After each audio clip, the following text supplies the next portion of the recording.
It has been over 2 months since Progress Singapore Party volunteer Stella Stan Lee filed a police report on 5th January 2025, alleging harassment during a walkabout in Bukit Gombak the day before.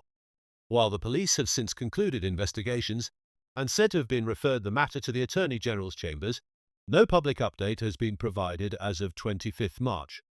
The police report filed by Stella described being followed and filmed at close range by 3 unidentified individuals, a man in black, a man in yellow, and a woman in white, during PSP's outreach at Goodview Gardens on 4th January.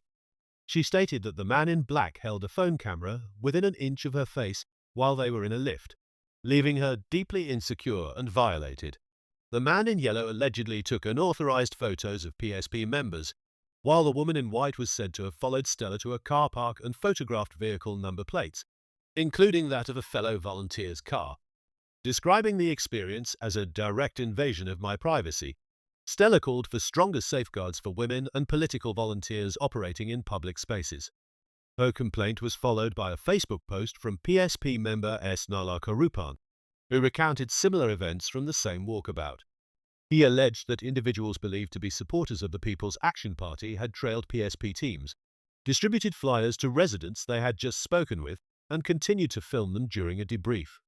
Nalaka also referenced a comparable incident in November 2024 at Hillview Landed Estate, raising concerns about whether such conduct was part of a wider pattern. The matter escalated on 8th January when Chua Chu Kang GRC MP Lo Yenling posted on Facebook, alleging that a PSP volunteer had slapped a PAP volunteer twice and pulled another by the shirt. She indicated that her team would cooperate with police and submit evidence, but did not confirm whether any formal report had been filed at the time. On 9th January, PAP volunteer Mr. Osman Ibrahim identified himself as the alleged victim. In a Facebook post the same day, he uploaded 2 short videos and claimed they captured the incident. However, the alleged slap is not visible in the footage, which appears heavily edited and relies on subtitles to convey key claims. Critics noted that the videos lacked continuity and context. Unedited footage released by PSP showed Mr. Osman persistently filming their volunteers and allegedly taunting them during the walkabout. In contrast to his narrative of being an onlooker concerned for fellow PAP volunteers, the footage depicts him closely following and engaging PSP members. On 10th January, PSP Chairman Tan Cheng Bork and Secretary General Hazel Poa issued statements refuting the allegations. Dr. Tan emphasized that the party did not condone violence, but would defend its members if wrongly accused. He also called on Ms. Low to release full evidence. Ms. Poa highlighted a prior encounter in November 2024, describing similar behavior by unidentified individuals and expressing concern over a possible trend. Weeks later, on 17th February, Stella followed up with the police and was informed that investigations had concluded. According to her, the police said that findings were submitted to the AGC by the 2nd week of February.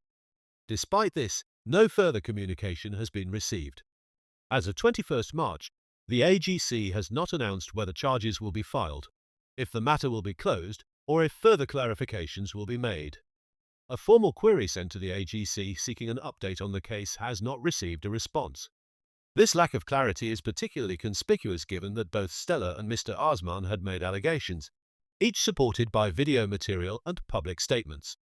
Notably, while Mr. Osman was vocal in the immediate aftermath, alleging assault, expressing emotional distress, and releasing videos, he has since remained silent on the status of investigations. Despite describing the incident as serious and traumatic, he has not publicly called for closure or an update from authorities. With police investigations concluded and evidence submitted, the question now arises: why has the Attorney General's chambers not communicated any decision more than a month after receiving the findings? And given the weight of the allegations he made, why has the PAP volunteer not asked for answers either?